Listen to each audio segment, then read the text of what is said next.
Hello all of you. This is Dr. Abhijit Singh Jadeja from Bholabhai Patel College of Computer Studies BCA, Kadi Sarv Vishwavidyalaya, Gandhinagar, Gujarat, India. Here going to discuss web development using ASP.NET. BCA 501 is a subject code. Today we are going to discuss about the topic of console application with practical concept. Along with me, the subject partner subject professor is Dr. Neha Mistry. This topic is beneficiary. Who are the students? They can take benefit from this topic. BE computer, BE IT students, diploma engineering students, BSc computer science, BSc IT students, BCA students, PGDCA students, MCA, MSc IT students.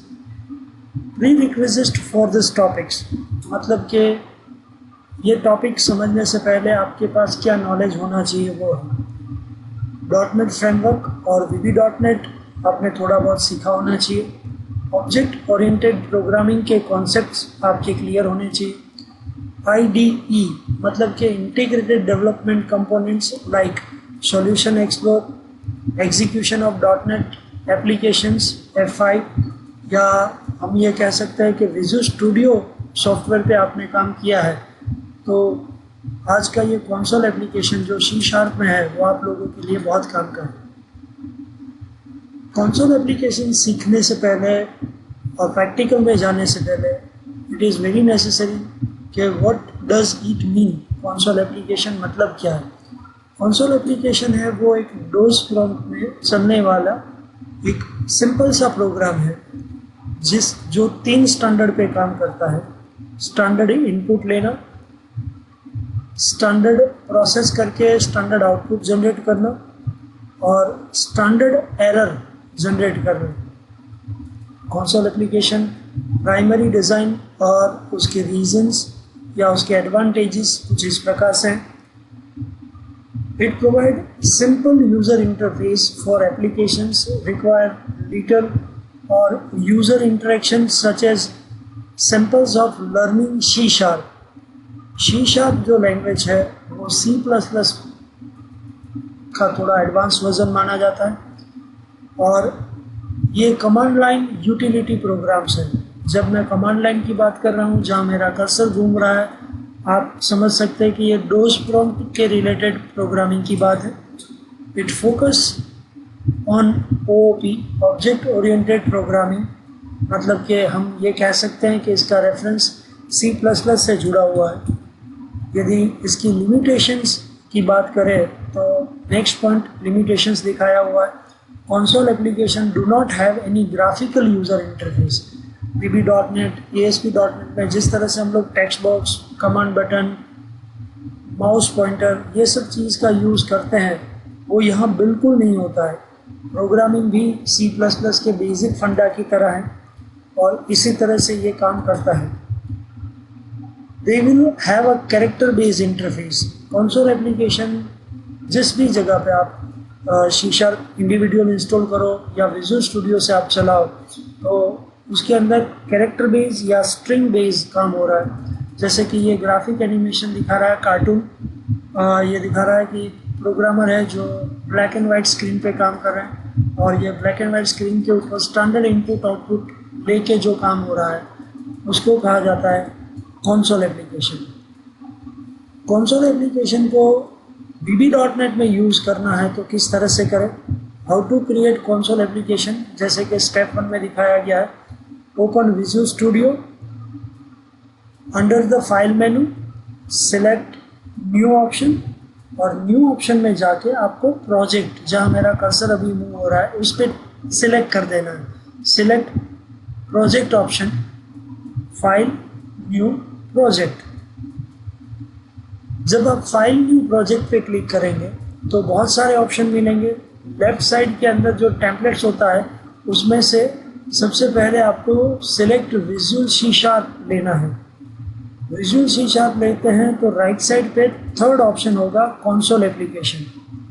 Windows form application WPF application, console application, ASP.NET web application, इस सब में जैसे यहाँ mark किया गया है आपको use करना है console application with visual C#।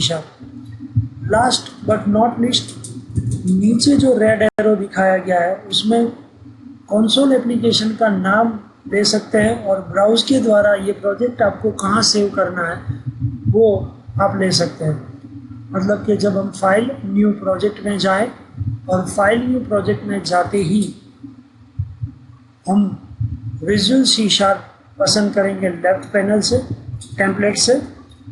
Right side में तीसरा ऑप्शन कंसोल एप्लीकेशन होगा, उसको सिलेक्ट करेंगे। नीचे कंसोल एप्लीकेशन का जो प्रोजेक्ट होगा उसका नाम हम लोग दे देंगे और फिर वो किस जगह पे सेव करना है वो ब्राउज बटन से ये हम लोग सुनिश्चित करेंगे। C# with Visual Studio 2010। Let's explore some practical concept। जैसे ये अच्छा सा कार्टून एनिमेशन आपके सामने है। C# का हैश जा रहा है, कर्ली ब्रैकेट जा रहा है, पैरेंथेसिस जा रहा है, लॉजिकल ऑपरेटर जैसे कि लेस देन ग्रेटर देन जा रहे हैं। और यहाँ जो लोगो दिखाया गया, यहाँ जो आइकॉन दिखाया गया है ये है विजुअल स्टूडियो 2010। सो हम लोग विजुअल स्टूडियो 2010 स्टार्ट करते हैं। आपके सामने मैं आपको बता रहा हूँ यूज़ किया गया स्टार्ट प्रॉम्प्ट। यहाँ पे मैं जैसे DVENV लिखता हूँ, डेवलपमेंट एनवायरनमेंट, जैसे मैंने आपको बताया विजुअल स्टूडियो 2010, यहाँ जो आइकॉन है वही है। मैं इस पर डबल क्लिक कर देता हूँ तो विजुअल स्टूडियो 2010 ओपन हो रहा है। स्लाइड में, इंस्ट्रक्शन स्लाइड में बताया था फाइल न्यू प्रोजेक्ट। जब आप यहाँ पे क्लिक करेंगे तो जो स्क्रीन खुलेगी ये न्यू प्रोजेक्ट की स्क्रीन होगी जिसमें विजुअल बेसिक नहीं यूज़ करना है, विजुअल C# यूज़ करना है। First, second and third console application है और यहाँ मैंने F ड्राइव में कंसोल एप्लीकेशन के अंदर ये सब सेव किया है। ये जो है वो मेरा कंसोल एप्लीकेशन का प्रोजेक्ट है। तो ये क्लिक करने के बाद जैसे ही आप ओके प्रेस करेंगे आपका एक यूज़र इंटरफेस मिल जाएगा जिसके अंदर program.cs होगा। ये तो सॉफ्टवेयर कैसे चालू करते हैं ये मैंने आप लोगों को बताया।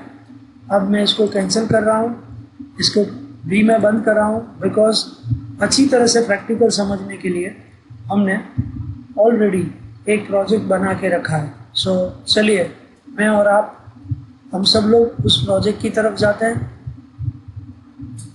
और इस प्रोजेक्ट का नाम है डेमो कंसोल डिवीज़न E। उसमें सबसे पहले बेसिक प्रोग्राम हम लोग लेंगे और ये प्रोग्राम का नाम है program.cs। जैसे मैंने आपको बताया था इसी के अंदर आगे और एप्लीकेशंस मैं एक्सप्लोर करने वाला हूँ। program.cs के अंदर यूजिंग सिस्टम, ये आपकी एक लाइब्रेरी फाइल है जिसको मैं क्लास लाइब्रेरी कहता हूँ। यूजिंग के द्वारा इसको यूज़ किया जाएगा। यदि आप VB.NET में काम कर चुके हैं और आपको मालूम है तो आप वहाँ पे यूज़ करते थे import system.data, import system.io। फिर आपका क्लास प्रोग्राम, जो प्रोग्राम है उसका मेन क्लास है। फिर स्टैटिक वॉइड मेन, ये आपका मेन फंक्शन है। और उस तरह से हम लोग पूरा प्रोग्राम जो है वो हम लोग लेने वाले हैं। यहाँ program.cs का सबसे पहला प्रोग्राम आपके सामने उपस्थित है।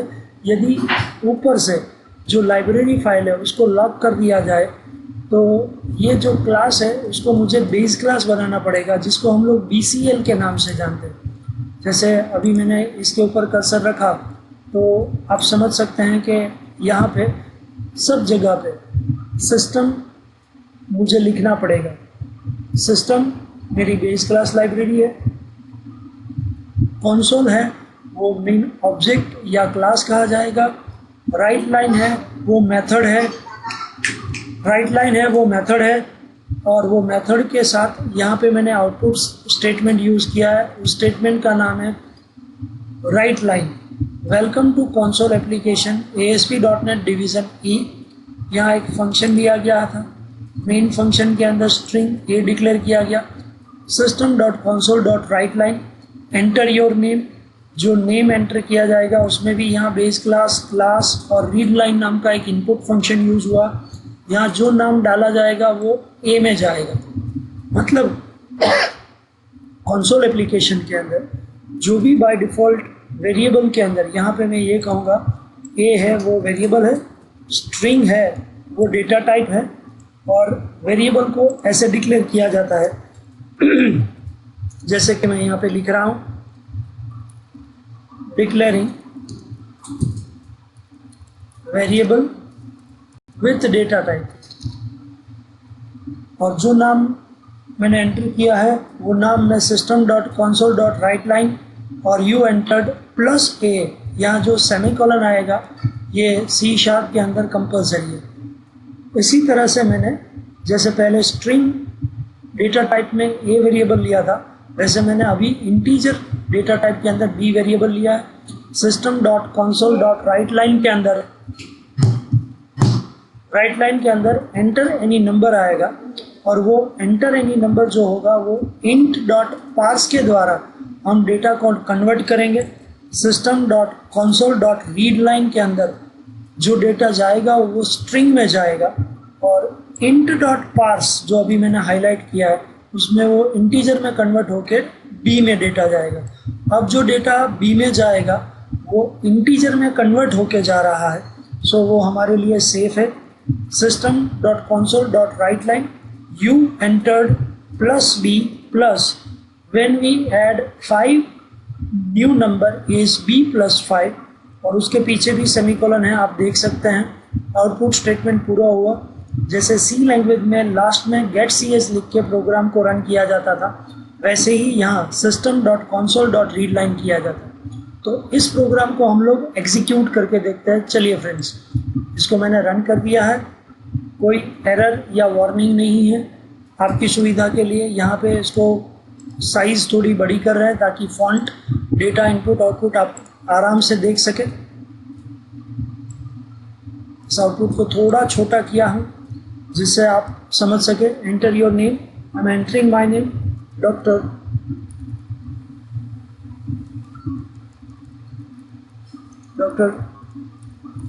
अभिजीत सिंह जाडेजा, और जब मैंने ये एंटर किया you enter doctor Abhijeet Singh Jadeja, यहाँ जो ये लाइन है जिसको मेरे पास कर्सर मूव हो रहा है वो यहाँ पे आएगा।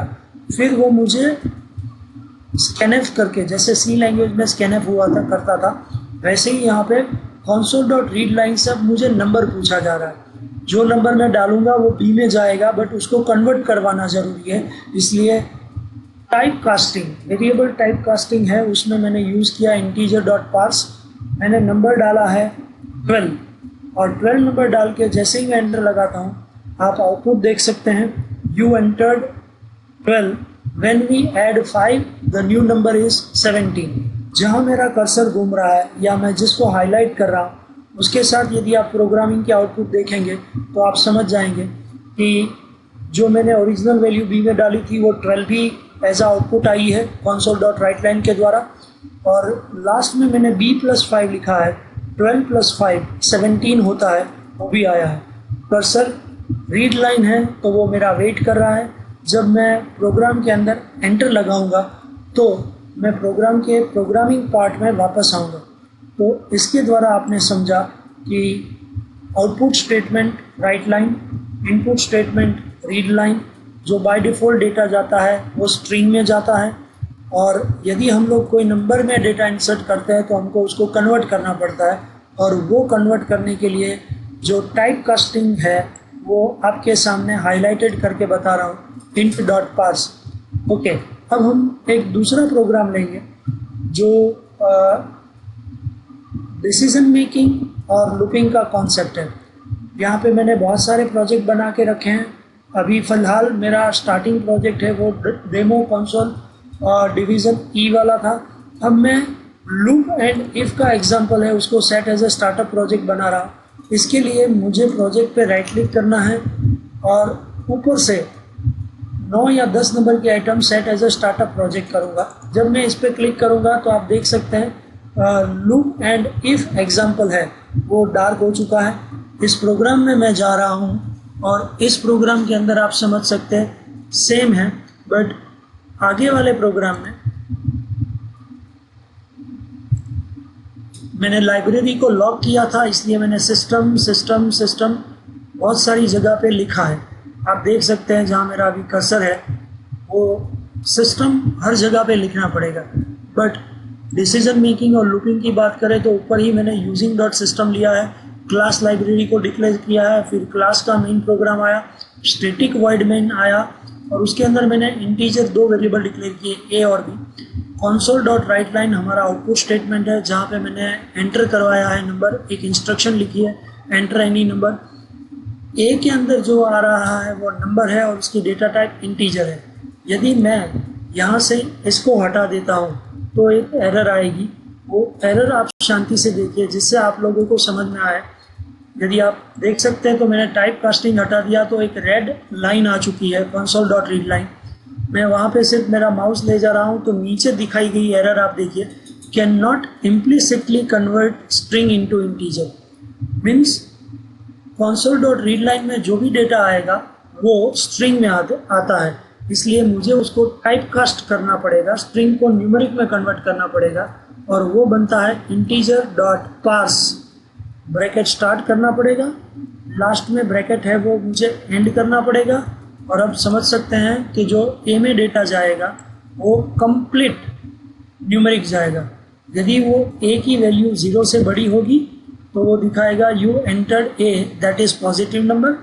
यदि एल्स इफ आया, जैसे सी लैंग्वेज में curly bracket start curly bracket over करते थे जिसको हम पैरेंथेसिस कहते हैं, वैसे ही else if a less than 0 है तो यू एंटर्ड ए, जो भी नंबर आपने डाला होगा वो आएगा और वो नेगेटिव नंबर है।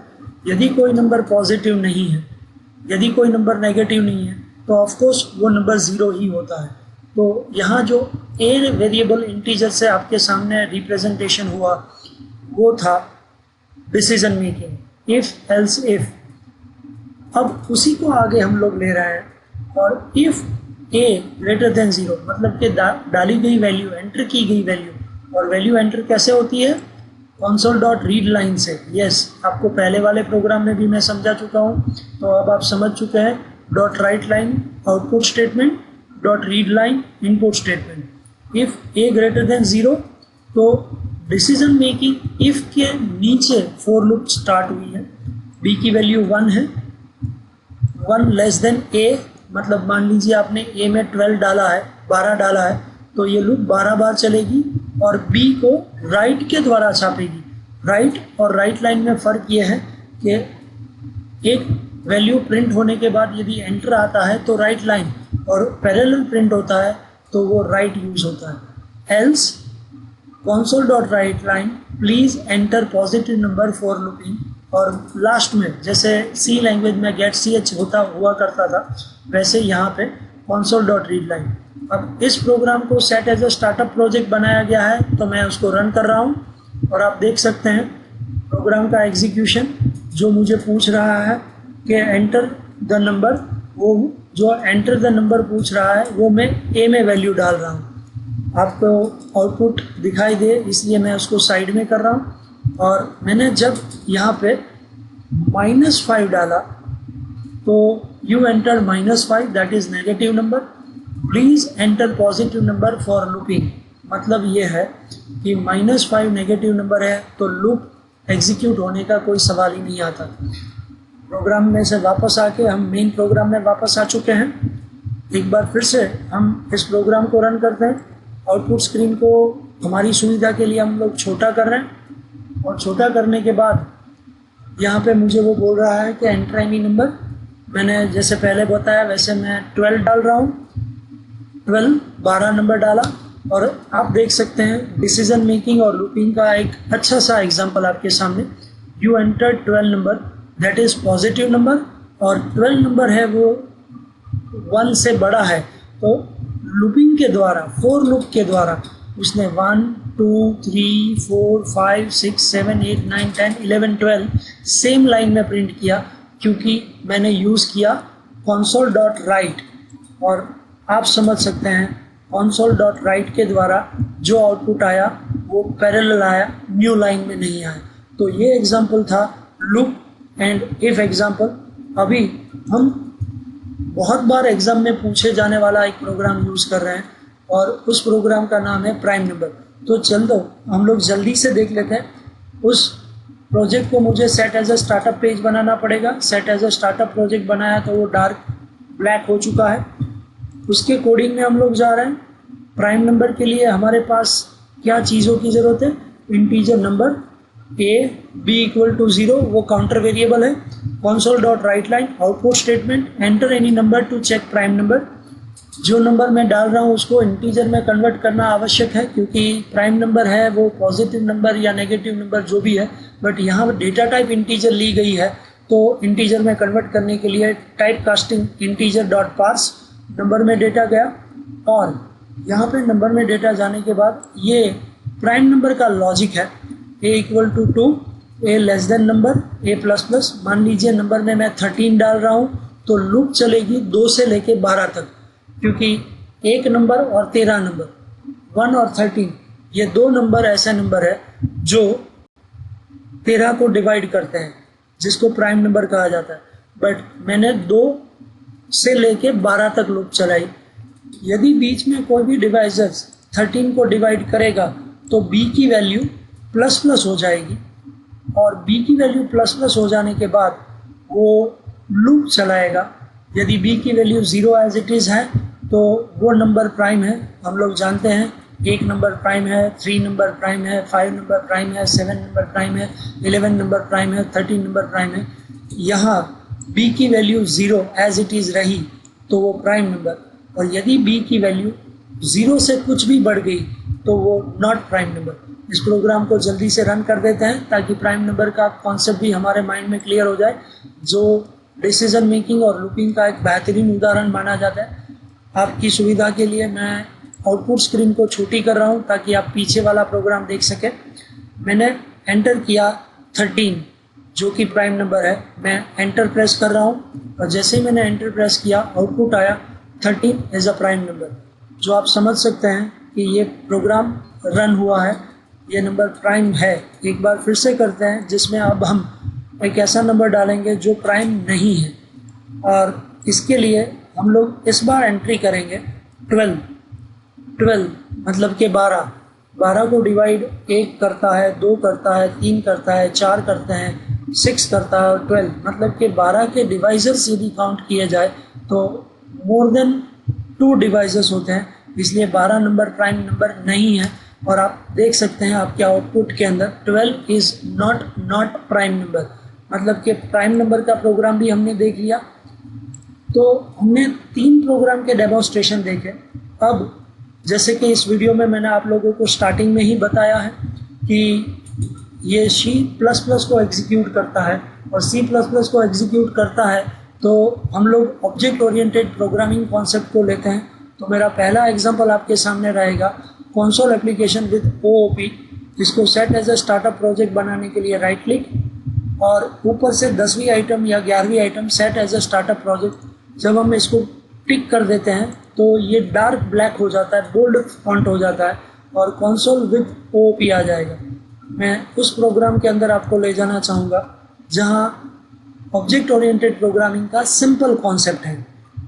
ये प्रोग्राम बहुत छोटा है, ऊपर लाइब्रेरी है, वो यूजिंग सिस्टम यूज़ की है, क्लास प्रोग्राम है, स्टैटिक वॉइड मेन, और यहाँ स्ट्रिंग एज आर्ग्यूमेंट्स को एज इट इज़ रखा गया है। String user name, output statement में हमारे पास आ रहा है enter your name, enter user name. जो यूज़र नेम डाला जाएगा वो स्ट्रिंग होगा, इसलिए वो UNM में जा रहा है।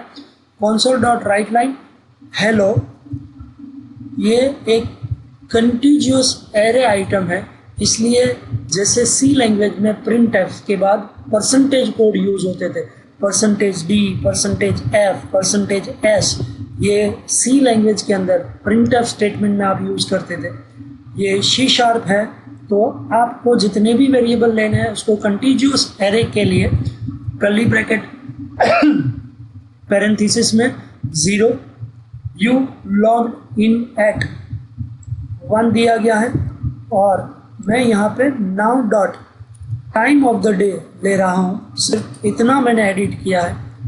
और कंसोल डॉट रीड लाइन, इस प्रोग्राम को मैं रन करना चाहूँगा आपके लिए। थोड़े फॉन्ट बड़े करने की ज़रूरत, ताकि आउटपुट हम लोग एकदम ठीक से देख सकें।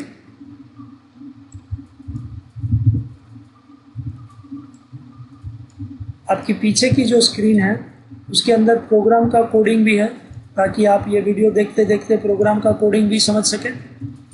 Enter user name, I am entering my name doctor Abhijeet Singh Jadeja.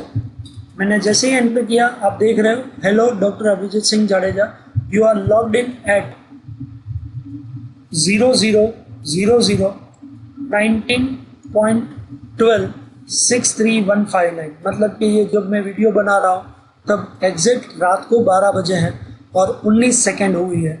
सो यहाँ पे पैरेंथेसिस 0 ने मेरा नाम रिप्रेजेंट किया जो UNM में मैंने डाला। पैरेंथेसिस 1 ने system dot date time dot now time of the day represent किया और वो 1 के अंदर रिप्रेजेंट हुआ। अब इसके अंदर थोड़ा सा मॉडिफिकेशन और जैसे प्रोग्राम था पहले उसी की तरफ ले जा रहे हैं। अब मैंने इस प्रोग्राम के अंदर सिर्फ नाउ रखा है। नाउ का मतलब है डेट भी आएगा, टाइम भी आएगा और वो सब कुछ आएगा। तो चलिए हम लोग एक बार आउटपुट रन करके देखते हैं, जिससे आप लोगों को कंफर्म हो जाए कि ये ऑब्जेक्ट ओरिएंटेशन में डेटा इनपुट करने के लिए कोई दिक्कत नहीं है, आराम से प्रोग्राम चल रहा है। I am entering again name Yugveer Singh Jadeja. When I press enter, hello Yugveer Singh Jadeja, you are logged in at 18th August 2020 12:01.36 AM, मतलब कि रात को 12:01:36 का जो अभी टाइम है उसके अंदर मेरा आउटपुट आया है। और उसने पैरेंथेसिस 1 में दिखाया string.args। ये जो स्टेटमेंट है आप आई थिंक अब समझ चुके हैं। ये आगे आप जब जावा पढ़ेंगे तब जावा के अंदर भी मेन क्लास में string.args आएगा ही आएगा। ये पैरेंथेसिस 0 में ये UNM में जो आपने डेटा डाला, पहले मैंने मेरा नाम डाला डॉक्टर अभिजीत सिंह जाडेजा, उसके बाद मैंने नाम डाला युगवीर सिंह जाडेजा, वो भी उसने रिप्रेजेंट किया। पैरेंथेसिस 1 के अंदर जो डेटा आएगा वो ये आएगा system.date.now। तो हम लोगों ने ये जाना कि इस तरह से डेटा को यूज़ किया जा सकता है और इसके द्वारा हम लोग कंसोल एप्लीकेशन के अंदर ऑब्जेक्ट ओरिएंटेड प्रोग्रामिंग को यूज़ कर सकते हैं। तो आपने ऑब्जेक्ट ओरिएंटेड प्रोग्रामिंग के कॉन्सेप्ट्स को देखा, समझा और जाना। अभी console application with OOP multi class, ये एक बहुत ही आखिरी और इम्पोर्टेंट प्रोग्राम है। राइट क्लिक करेंगे, set as a startup project करेंगे। जब हम set as a startup project करेंगे तो ये पूरा एप्लीकेशन है वो बोल्ड हो जाएगा और उसके program.cs में हम लोग जाएंगे तो आप समझ सकते हैं ये मेरी क्लास लाइब्रेरी ऊपर, जिसको हम लोग ऑलवेज यूजिंग से यूज़ करेंगे। यदि आप VB.NET के अंदर ADO.NET जानते हैं, आप कर चुके हैं, तो आपको मालूम है import system.data.sql client। यहाँ जो प्रोग्राम है मल्टीपल क्लास का है, थोड़ा ध्यान दीजिएगा क्योंकि C++ का फंडा बहुत इम्पोर्टेंट फंडा है जो आगे जाके आपको जावा में काम आएगा। यदि जावा का कॉन्सेप्ट क्लियर हुआ तो आप एंड्रॉयड जैसी जो मोस्ट डिमांडेबल टेक्नोलॉजी है उसको आराम से कर पाएंगे और उसके प्रोग्रामर बन पाएंगे। सो अब मैं जब यहाँ कंसोल के ऊपर मेरा कर्सर रख रहा हूँ, ये मेरा आउटपुट स्टेटमेंट है। जैसे कि हम लोग ये चौथा प्रोग्राम कर रहे हैं और आपके सामने है console.writeline। This is my main class और ये मेन क्लास के अंदर मैंने लिखा हुआ है कि console.writeline, और console.writeline के अंदर आउटपुट स्टेटमेंट आया है। उसके बाद मैंने getch के जैसे मैंने रीड लाइन रखा है और रीड लाइन के अंदर वो मेरा वेट करेगा। उसके बाद मैंने एक और क्लास बनाया, उस क्लास का नाम मैंने रखा है सूरज। तो जो सूरज नाम का क्लास होगा तब आप समझ सकते हैं यहाँ ग्रे कलर के अंदर सूरज क्लास मेन क्लास से आया है। जब हम लोग एक क्लास में से दूसरे क्लास में जाते हैं तो उसको हम इनहेरिटेंस कहते हैं। तो जब मेरे मेन क्लास में सूरज आएगा तो वो जब सूरज एग्जीक्यूट होगा, स्टैटिक वॉइड सूरज और console dot write line, this is my सब क्लास नेम सूरज, और ये पार्ट एग्जीक्यूट होगा क्योंकि मेन क्लास सूरज को रेफर कर रहा है। Console dot read line stop के लिए है। फिर मैंने एक क्लास बनाया है जिसका नाम है जयेश। तो जब मैं जयेश नाम के क्लास के ऊपर कर्सर रख रहा हूँ तब आप समझ सकते हैं कि सूरज का जो क्लास है, जो कि सब क्लास था, उसने एक रेफरेंस दिया और क्लास को, जयेश को, स्टैटिक वॉइड मेन। जैसे स्टैटिक वॉइड मेन में मेन प्रोग्राम था, स्टैटिक वॉइड मेन कहा जाता था, उससे मैं स्टैटिक वॉइड सूरज में आया, वो एग्जीक्यूट हुआ। उसके बाद सूरज का क्लास जब एग्जीक्यूट होगा तो उसने जयेश नाम के क्लास को रेफरेंस दिया, और जयेश का क्लास जब एग्जीक्यूट होगा तो उसमें भी एक इंस्ट्रक्शन प्रिंट होगी, दिस इज माई सब क्लास नेम जयेश। और जब ये रीड होगा, जब ये गेट सी एच आएगा तो बाद में सब क्लास सूरज जो लिखा हुआ है उसकी जगह पे मैं ये कहूँगा कि यहाँ पे JAYESH जयेश का क्लास एग्जीक्यूट होगा और हमारा कर्सर वापस मेन में आएगा। तो मल्टीपल क्लास, जिसको आप C++ में इनहेरिटेंस कहते थे, ये एग्जीक्यूट हो रहा है आपके सामने। और आप देखिए अच्छी तरह से, क्योंकि आगे जाते हुए multiple programmings, multiple stacks programmings या बहुत कुछ, यदि सॉफ्टवेयर इंडस्ट्रीज में जो कुछ भी चलता है वो ऑब्जेक्ट ओरिएंटेड कॉन्सेप्ट से ही चलता है। तो आपके सामने उपस्थित है मेन क्लास में जो मैंने इंस्ट्रक्शन लिखी थी, this is my main class. उसके बाद वो रीड लाइन मेरा वेट कर रही है, मैं यहाँ से एंटर प्रेस कर रहा हूँ। जब मैंने एंटर प्रेस किया तो instruction I, this is my सब क्लास नेम सूरज। मतलब कि जहाँ मेरा अभी कर्सर घूम रहा है, देखिए सूरज नाम के सब क्लास में जो लिखा हुआ है, दिस इज माय सब क्लास नेम सूरज, वही आया। उसमें भी मैंने रीड लाइन दी है, इसलिए कर्सर मेरा वेट कर रहा है। उसके बाद जयेश नाम का क्लास कॉल होगा। When multiple class generate or execute from each other, that is called inheritance। यहाँ inheritance start हो चुका है। मेन क्लास से आप सूरज नाम के सब क्लास में गए, अब सूरज नाम के सब क्लास से मैं यहाँ पे आउटपुट के साथ दिखा रहा हूँ, दिस इज माई सब क्लास नेम जयेश। और मैं जयेश में से जैसे ही मैं क्लिक करूँगा, सब class Jayesh execute executed successfully, now I am in main class. मतलब कि यहाँ जो दिख रहा है, सब class Jayesh executed successfully, now I am in main class.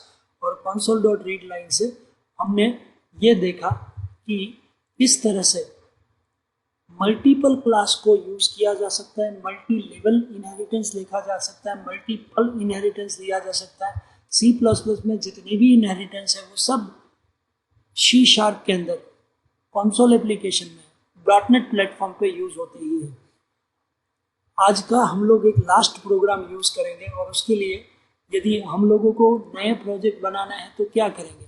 अब मैं कैलकुलेटर का कोडिंग जो मेरे पास रेडीमेड है वो आपको दिखाना चाहूँगा। सो राइट क्लिक करना है, ऐड करना है, न्यू प्रोजेक्ट में जाना है। जैसे ही न्यू प्रोजेक्ट में आएंगे तो जैसे फाइल न्यू प्रोजेक्ट करने से वैसे आता था, वैसे ही लेफ्ट साइड के टेम्पलेट से आपको विजुअल C# लेना है। थर्ड एप्लीकेशन कंसोल एप्लीकेशन होनी ही चाहिए, क्योंकि अभी हम लोग कंसोल एप्लीकेशन ही पढ़ रहे हैं। आपकी लैंग्वेज विजुअल C# है। आपका जो प्रोजेक्ट का नाम है डेमो क्लास डिवीजन E, उसी में है। और मैं जो अब ये प्रोग्राम बना रहा हूँ उसका नाम कैलकुलेटर है। So I am using CALCULATOR calculator.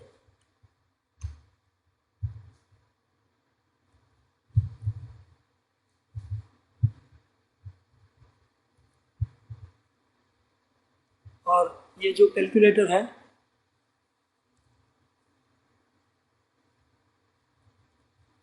मैंने एंटर लगाया या ओके प्रेस कर रहा हूँ। जब मैं ओके प्रेस कर रहा हूँ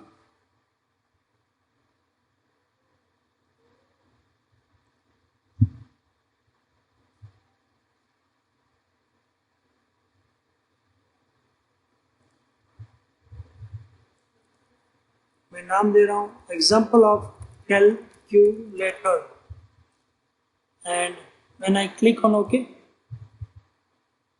एग्जाम्पल ऑफ कैलकुलेटर आपके सामने उपस्थित है। इसको मैं set as a startup project बना रहा हूँ ताकि जब मैं इसको रन करूँ तो ये आ जाए। जब हम लोग C# का प्रोग्राम स्टार्ट करेंगे तब ये बाय डिफ़ॉल्ट आता है। फाइल एंड लिंक के लिए जो टेक्स्ट लाइब्रेरी है उसकी ज़रूरत नहीं है। लिंक क्यू जो कि लिंकेज करने के लिए मल्टीपल कंसोल एप्लीकेशन या फाइल एंड लिंक के लिए, लाइब्रेरी फंक्शन के लिए जेनरिक है। तो ये सब चीज़ की अभी हमको फ़िलहाल ज़रूरत नहीं है, so I remove it. Namespace example of calculator जो प्रोजेक्ट का नाम है वो खुद इसके अंदर इंडिविजुअल एग्जीक्यूट होता है, तो I don't need it name space also, I am removing it. तो उसका जो पैरेंथेसिस चालू हुआ था उसको भी मैंने निकाल दिया। और लास्ट में कैलकुलेटर का एक पूरा प्रोग्राम जो हमारे पास रेडी पड़ा हुआ है उसको मैं Ctrl+A Ctrl+C कॉपी करके यहाँ पेस्ट करूँगा।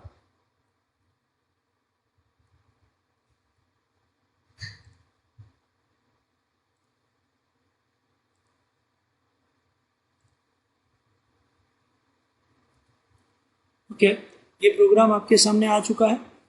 Decimal number by default 0, decimal number 2 by default 0, display the title as a C# console calculator application, console write line console calculator लिया गया। \r \n जैसे C लैंग्वेज में चलता था वो सब / कोड यहाँ पे चलेगा। और कंसोल राइट लाइन के बाद ये डॉटेड लाइन है जो कि फॉर्मेटेड है। Ask the user to type the first number, मतलब यह है कि कंसोल डॉट राइट लाइन के अंदर type a number then press enter. यहाँ मेरी डेटा टाइप डेसिमल है, तो आगे जिस तरह से हमने टाइप कन्वर्जन पढ़ा था वैसे ही यहाँ डेसिमल डॉट पार्स के द्वारा डेटा डेसिमल में कन्वर्ट होके num1 में जाएगा। ये मेरा पहला वेरिएबल है जो कि बाय डिफ़ॉल्ट 0 था, बट जब हम लोग कोई वैल्यू एंट्री करेंगे तो वो बाय डिफ़ॉल्ट जो भी हम लोग वैल्यू एंट्री करेंगे वो num1 में जाएगी। Ask the user to type the second number, same thing है, सिर्फ नंबर 1 है, वहाँ पे नंबर 2 चेंज हो रहा है क्योंकि इसकी डेटा टाइप भी डेसिमल दी गई है, इसलिए डेसिमल डॉट पार्स। उसके बाद ask the user to choose an option, console dot write line जो कि एक टाइटल है, choose an option from the following list. \T मतलब tab, A for addition, S for subtraction, M for multiplication, D for division. और यहाँ पे पूरा A S M D के द्वारा सब यूज होगा। और आप देखते हैं your option please console write line में आया। उसके बाद मैंने directly branching statement switch case का यूज किया है। स्विच केस के अंदर direct console dot read line के द्वारा वैल्यू ली गई है। यदि वो value A S M D होगी तो आप देख सकते हैं जैसे कि आप C++ में, C लैंग्वेज में, दोनों जगह पे आपने ये प्रोग्रामिंग में देखा था स्विच केस A एडिशन के लिए। और एडिशन कैसे हो रहा है, नंबर 1 प्लस नंबर 2 से। कॉन्टिग्यूअस एरे 0 में नंबर 1 दिखेगा, 1 में नंबर 2 दिखेगा और 2 के अंदर दोनों का एडिशन दिखेगा। यदि आपने S प्रेस किया है तो वो S में जाएगा और दोनों का सब्सट्रैक्शन मिलेगा। फॉर्मेटिंग सिर्फ चेंज हुआ है, प्लस माइनस मल्टीप्लिकेशन डिवीजन। आप देख सकते हैं case console dot read line से प्रॉपरली मैच होगा। If you press A addition, S subtraction, M multiplication, D division, और यदि आपने A S M D में से कुछ नहीं दिया तो डिफ़ॉल्ट में जाएगा। और डिफ़ॉल्ट में लिखा था kindly press proper choice, A to D नहीं but kindly press proper choice in small, no other choice valid. और यहाँ पे wait for user to respond before closing, press any key to close the application. I am executing this program. इसके अंदर भी output है वो बहुत छोटा है, इसलिए मैं प्रॉपर्टी में जाके I am increasing the font so you can easily read and you can easily understand this program also.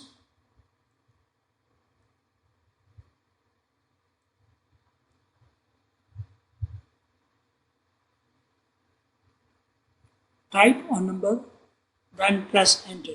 I'm entering 23, enter. Type another number, then press enter. I'm entering 7. जिस तरह से हमने फॉर्मेट बनाया है console calculator in C sharp \n new line आ गई, फिर वो डॉटेड लाइन आई, फिर ASMD के आगे \t दिया तो यहाँ पे \t की इफेक्ट भी आप देख सकते हैं, टैब टैब टैब आया। Addition, subtraction, multiplication and division के लिए ASMD लेना है तो पहले हम लोग ले रहे हैं A, स्मॉल में मैंने ये दिया है। स्विच केस के द्वारा द रिजल्ट इज 23 + 7 = 30 और हम लोग जानते हैं कैलकुलेटर सक्सेसफुली रन हो चुका है। 23 फर्स्ट नंबर, 7 सेकेंड नंबर, 30 है वो एडिशन है 23 + 7 का। और press any key to continue. जब मैं एक और की प्रेस करूँगा तब मैं अपने मेन कंसोल सी शार्प में वापस आऊँगा। अगेन मैं इसको एग्जीक्यूट कर रहा हूँ और आपके सामने मैं एक बार जल्दी से डिवीज़न देखेंगे क्योंकि एडिशन चल चुका है तो सब्सट्रैक्शन एस के लिए चलेगा, मल्टीप्लिकेशन के लिए चलेगा। So I am entering the same data 23, I am entering second number 7। Addition हम लोग देख चुके हैं, there is no need to see subtraction multiplication, but yes we want to see the division because fraction में C sharp में जो output आएगा division के अंदर जब फ्लोटिंग नंबर आता है तो वो एक बहुत अच्छी चीज़ माना जाता है। आप देख सकते हैं द रिजल्ट ऑफ 23 / 7, 3 पॉइंट, यहाँ पे एक्सपोनेंशियल में नहीं, पॉइंट के बाद ऑलमोस्ट मोर देन 20 डिजिट्स का परफेक्ट वैल्यू आपके सामने आ रहा है। The answer is 3.2857142857142857142857. सो हमने डेसिमल डेटा टाइप लिया तो फ़ायदा ये आया कि हम लोग एक्यूरेट रिजल्ट ले सके। यदि मैंने इंटीजर लिया होता तो यहाँ आंसर 3 ही आता। तो इस तरह से हमने कैलकुलेटर को भी अंजाम दिया है जिसके अंदर हमने लूपिंग भी देख लिया, डिसीजन मेकिंग भी देख लिया, स्विच केस भी देख लिया और बहुत आसानी से हमने ये भी जान लिया कि किस तरह से डेटा टाइप कन्वर्सेशंस होता है। तो कंसोल एप्लीकेशन प्रैक्टिकली बहुत आसान है। मेरे ख्याल से मैंने आपके सामने एक नया प्रोजेक्ट बना के भी दिखाया, प्रोजेक्ट ऐड कैसे करते वो भी दिखाया। इस पूरे सॉल्यूशन एक्सप्लोर में 1, 2, 3, 4, 5, 6 प्रोग्राम एग्जीक्यूट हैं।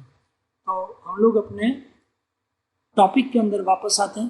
प्रैक्टिकल आई थिंक आप लोगों को, सब लोगों को समझ में आ गया है। So we are come back to our main thing. हमने प्रैक्टिकल एक्सप्लोर किया जिसमें सी शार्प का यूज़ किया, ये हैशटैग गया, पैरेंथेसिस गया, ग्रेटर देन गया, लेस देन गया और explore the practical portion of concepts.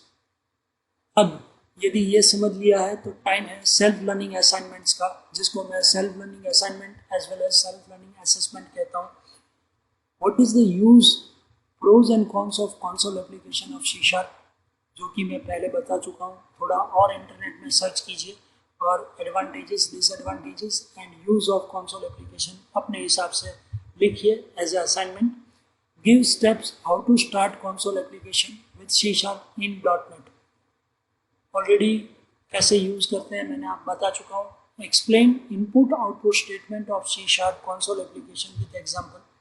console.writeLine, console.write, console.readLine, ये सब हमने देख लिया practically. How can we declare variable in C sharp console application? Int, A, string, UNM, decimal, number 1। तो डेटा टाइप को डिक्लेयर करना, वेरिएबल को डिक्लेयर करना बहुत आसान है। VB.NET के अंदर आप यूज़ करते थे dim a एज इंटीजर। यहाँ कंसोल एप्लीकेशन .NET के अंदर सी शार्प में जस्ट डेटा टाइप और variable. What is the type conversation in C sharp console application? Give example. आपने पहले ही प्रोग्राम में हमने देखा था, ए में यूजर नेम गया बट बी के अंदर हमने int.pass का यूज़ करते हुए काम किया और इंटीजर में कन्वर्ट किया और हर एक प्रोग्राम में हमने न्यूमेरिकल वैल्यूज को कन्वर्ट किया। Explain decision making statement with suitable example in console. If का एक एग्जांपल हमने ऑलरेडी लिया, positive number, negative number, zero वाला। Explain looping statement with suitable example in console. जो प्राइम नंबर का प्रोग्राम किया या लुपिंग का प्रोग्राम जो हमने किया पहला वाला, वो लुपिंग का एक बहुत बेहतरीन एग्जांपल है। एक्सप्लेन ब्रांचिंग और switch case with suitable example in console. Last में जो कैलकुलेटर हमने डेवलप किया, A addition, S subtraction, M multiplication, D division, वो स्विच केस के द्वारा हमने देखा। How can we call multiple class inheritance in console application with suitable example, ये भी हमने इस वीडियो के अंदर अच्छी तरह से देखा है। So this is the assignment for console application. I hope आप लोगों को ये सब questions practically as well as theoretically बहुत कंफर्टेबल होंगे। यदि ये वीडियो पूरा देखा है तो there is not a single doubt about this self learning assignment और self learning assessment. Thank you so much to watch this video. Please like this video, comment करें। यदि कमेंट के साथ आपकी कोई क्वेरी है, आपके कोई क्वेश्चन है, तो ये वीडियो के नीचे जो कमेंट बॉक्स दिया गया है या कमेंट आती है, उसके अंदर आपके क्वेश्चंस या आपकी क्वेरीज आप पोस्ट करें, जिसका मैं answer I will try my level best to give the answer and I will try my level best to satisfied your queries. इस वीडियो को शेयर करना ना भूलें। यदि आपके फ्रेंड्स, आपके फैमिली मेम्बर्स में से कोई भी यदि इंजीनियरिंग पढ़ रहा है या कोई भी कंप्यूटर आईटी पढ़ रहा है और उनको .NET या C# लेना है, तो ये वीडियो को शेयर करें, अपने सोशल मीडिया पर शेयर करें, व्हाट्सएप के द्वारा शेयर करें। इस चैनल को सब्सक्राइब करें और सब्सक्राइब करते समय ये बेल आइकन दबाना ना भूलें, ताकि जब भी मैं कोई नया वीडियो चलाऊँ तो आप लोगों को नोटिफिकेशन मिलेगा। Thank you so much for watching this video where I try my level best to explain console application theoretically as well as practically with various type of object-oriented programming concept. Thank you so much. Stay safe, stay home, and yes, आप अपने अभिप्राय, अपने comment, अपने complement इस video के लिए भी दें और इस वीडियो को शेयर करें, मेरे चैनल को सब्सक्राइब करें। Thank you so much, one and all. Have a nice day.